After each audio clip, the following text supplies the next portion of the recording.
Well, you've been asking for it, and we are now deliver. We're gonna talk about the things that a lot of you have asked us. Now, as you might know, you might not know, that we always try to bring the expert to talk about these things, and hence, I bring my friend Derek. So I'm Stella, by the way, from Meeple University, and Derek is an expert of Gaia Project, Terra Mystica, Age of Innovation, and a little one here, Terra Nova. So this is the family version of it, which we're gonna just discuss it a little bit. And those are the topics for this video. Now, you've already clicked this video, obviously, you probably know what we're gonna talk about. And Derek, thanks for being here. I'm happy to be here. Yay! So Derek has played many games of first Terra Mystica, and then Gaia Project, and then once Age of Innovation came out, I think last year, 2 years ago, and you've been playing it like a lot of times. I think collectively between all of those games, I would say maybe 200 games. Yeah, so this is why Derek is here, everyone. I'm not going to trust myself. Well, I'm trust myself that I like those games. And Tarrant, who's watching footy at the moment, it's Australian football. So Derek is in our gaming group and has been kind enough to come here and then share the top differences between these. So let us know in the comments if you have any questions, comments, anything else, then we'll try to get to it in regards to these games. And let me know if you have played, what's your favorite ones, Terra Mystica, Gaia Project, and so on. So Derek, I know you have prepared some notes there. I have, yes. Yeah. So where we're going to start? Well, I think it probably makes the most sense to compare the hot new game in the series, Age of Innovation, with the original Terra Mystica. Yeah. Because I think those two are the most natural evolution in this series. Each game in the series adds something unique, but Age of Innovation, I think, directly innovates and implements from the original gameplay. In fact, they share so much of the rules that they even have in the rulebook sections highlighted so that if you already know the rules of Terra Mystica, you can jump straight into this straight away. In fact, if you learn how to play Age of Innovation, you could jump into Terra Mystica straight away without learning any new rules or changing anything you know. So that's how much of a evolution it is meant to be. Yeah. So the closest one is those two. Yeah. Are those two? Yeah. And I would say Age of Innovation, the biggest thing that they introduce is variability. So if you're familiar with it, so in Terra Mystica, there are 14 factions, 2 factions for each terrain. What you see here is your typical faction with the terrain type, their abilities, and the secondary ability that unlocks when you build the stronghold. And what's different about Age of Innovation is that at the start of the game, you draft components of the board, so you DIY your faction. What I've set aside here is a selection of each of the components that you can select to build your board. You have the race, the terrain types, and then the stronghold secondary abilities. We're just going to use generic theme here so that you kind of like can, it's easier to compare basically. Yeah, and just a side note here, because each game is set in a different timeline in the universe. Yeah, spoiler. Spoiler. The same components in the games are referred to differently in each game, but we're just going to use general terms, and we hope that is made pretty clear. So by the way, we're not going to get into too much details of how the game plays. We assume you've clicked this video, so you kind of like have a general idea of playing at least one of these games that we mentioned. So I've selected a sample of the different components of each part of the board that you can build, and this is during a draft at the start of the game. There are 12 races to choose from, 7 terrain types, which comes with their own specialties, and 17 stronghold abilities, secondary abilities that you can unlock when you build the stronghold. And so between the 12 races, the 7 terrain types, and the 17 stronghold abilities that you can unlock, so you can end up creating 1,428 variations of a board. So that's Holy smoly. way more than the 14 that comes pre-built. Oh, yes, that's definitely more replayabilities there. Yeah. And I'll just show you what it looks like when it's all pre-assembled. So this is the template. This is the base board that you can then combine with all the different components to create your own unique DIY board in Age of Innovation. Terra Mystica and Age of Innovation. Yeah, and so you can see here it fits together quite nicely, and one of the mini bonuses is that the new boards are double layered. So no more worrying about things shuffling around. Yeah, that's just like really groundbreaking. I mean, like the amount of combination that you can have means that your experience would be a lot different. Another aspect of variability that Age of Innovation has introduced is that they've decoupled the number of steps that you move up on the cult track, which is now the science track. They've separated them from the number of steps that you go up from, and instead vary game to game how many steps that they move up to. And so it adds another layer of variability so that not every game plays out the same way, so that you're not always picking up the same favorite tiles that you do in most games. You now have to consider what's the best track to move up based on your strategy that's specific. Okay, so the science track works the same way as it used to. You move up a certain number of steps, and depending on the position of that track, at the end of the game, you're going to get 8, 4, or 2 points. There are some minor changes. You've noticed that keys reappear a bit earlier, and it goes up to 12, and you get income at step 9, but for the most part, it's remained the same. So one of the great things about Age of Innovation is that every game is going to play out differently because the same abilities might give you different rewards, either in steps or books, which I'll come back to, depending on the specific strategy that you're adopting this game. So again, adding a whole layer of variability in the setup. Strategy and setup and everything else. Now you may have noticed that in order to compensate for moving up on fewer steps on the track, that they now give out books of the matching color. So you would use books for 2 reasons. The first is to gain access to these really powerful actions. You'll notice that for 1, 2, or 3 books, you can get quite a fair... Yeah, that's quite good. And just for reference, you needed to have spent 6 power to gain 2 shovels. For 3 books, you can gain 3, which is going to make expanding your empire pretty quick. So a new type of resource that could be groundbreaking. It is, for a game that already has so many resources between... Like, do you really need it? You really need those books. The books are...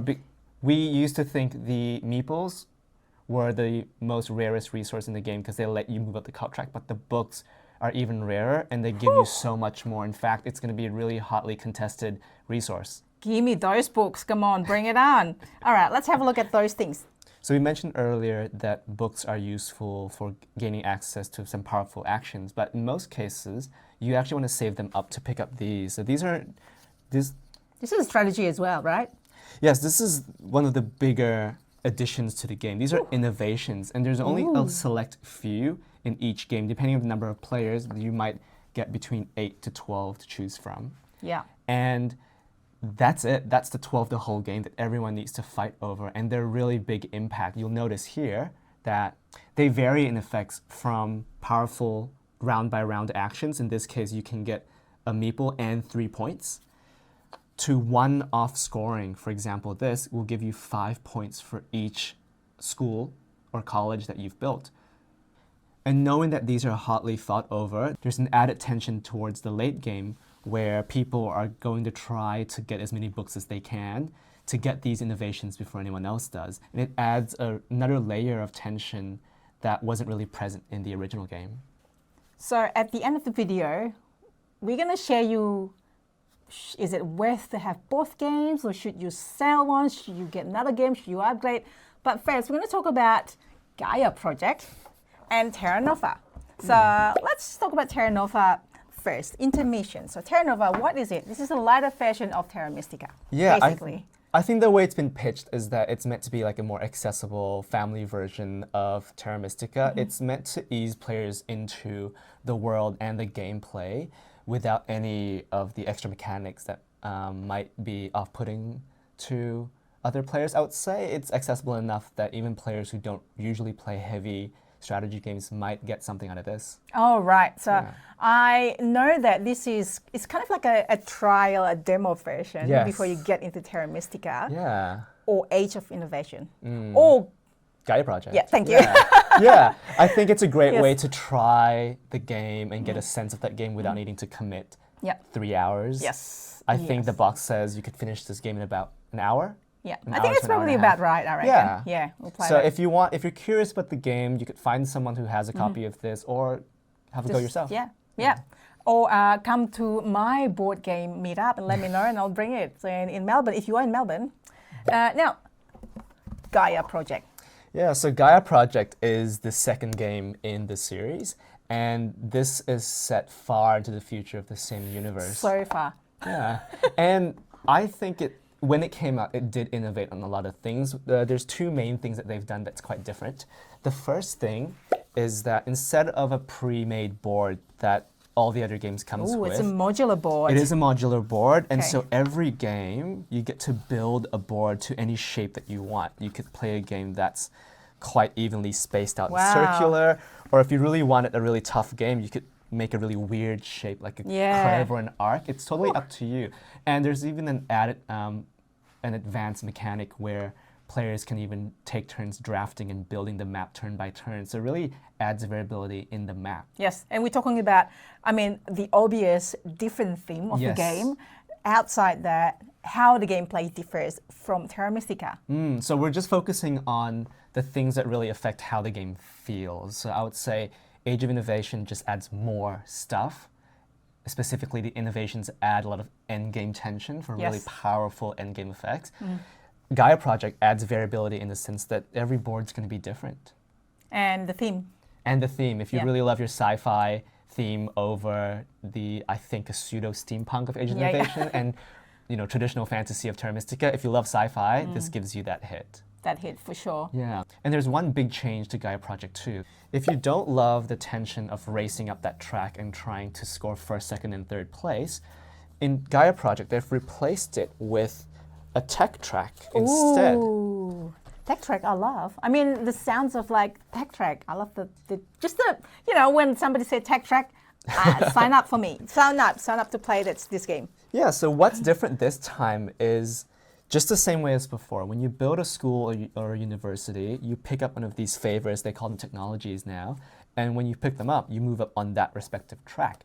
And the tech track has combined elements of the old cult track and the way upgrades work. You'll notice here in the first two tracks here that the first track decides how cheap terraforming is going to be, and the second track, which is equivalent to shipping, how many spaces you can skip before you terraform.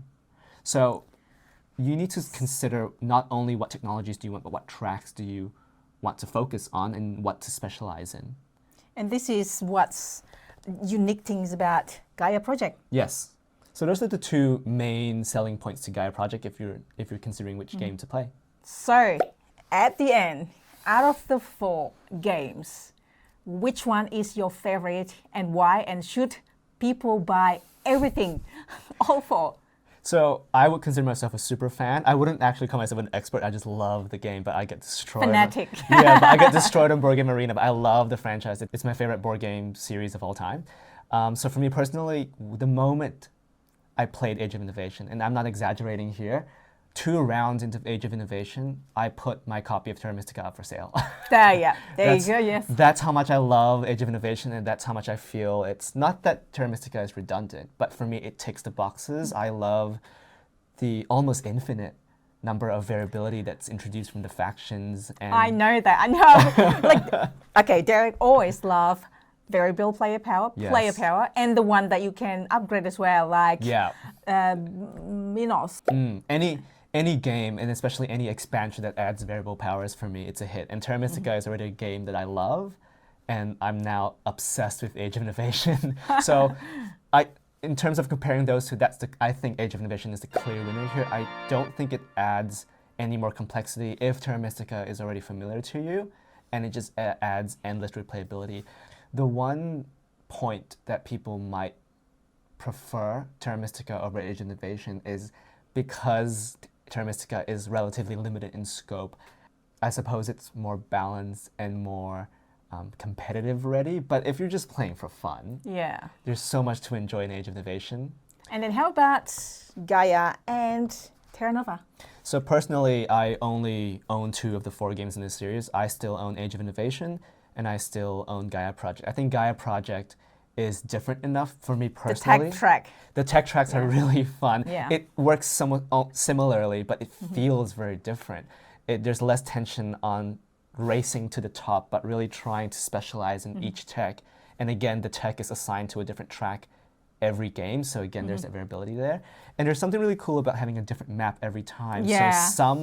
So some terrains might be more valuable in some games than others. Plus, it introduces 2 more terrain types. So there's actually 9 terrain types.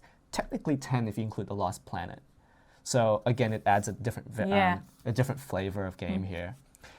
I will link any videos we have, real relevant videos. Tarrant did a tutorial video for Gaia Project many months ago. So please don't judge us for the quality of the video, but it's there if you want to learn how it plays. And lastly, Terra Nova. I think I personally don't own a copy myself, but if I had someone ask, oh, I really want to play your favorite game of all time, and I know that they're not heavy gamers, I might recommend Terra Nova as a good entry point, like a bit of a taster. But you're not going to play with them. You're just going to like, here, play this. If you like it, I'll teach you Age of Innovation or Gaia.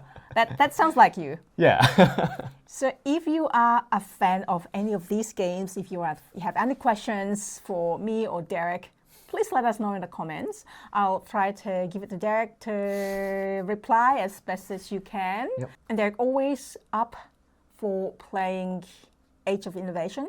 If you're ever in Melbourne, please come to my meetups and Derek's meetup as well. When's your meetup? Yeah, so I host an event every second Sunday called Meteor Games, Meteor, because we only play meaty games there.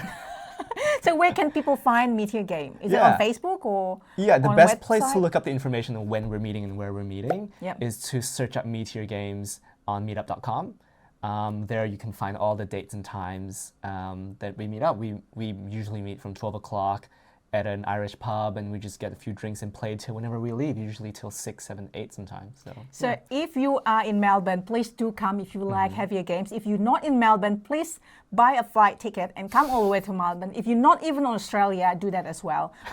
We can also recommend you some hotels to stay that you might enjoy, and then some other board game events in Melbourne. Like mine is like every Wednesday, second Wednesday, and we have Think a Theme as well in the same city. Sometimes they come over to my events. That's going to be fun if you ever come. But either way, hopefully you find this video useful. Hit like, and again, let us know any questions that you may have, and I may not. I will pass it on to Derek if he's not too busy about Terra Mystica, about Terra Nova, about Gaia Project, and Age of Innovation. And let us know as well which of these 4 games that you like the most. You don't have to agree with us. Obviously, you might like, hey, I think Gaia Project is the best. I don't have anything else. Or Terra Nova is the best. I don't care. All opinions are valid because it's all yours. And again, hopefully you have a great day. Thanks so much for watching, and see you next time. Bye. Bye.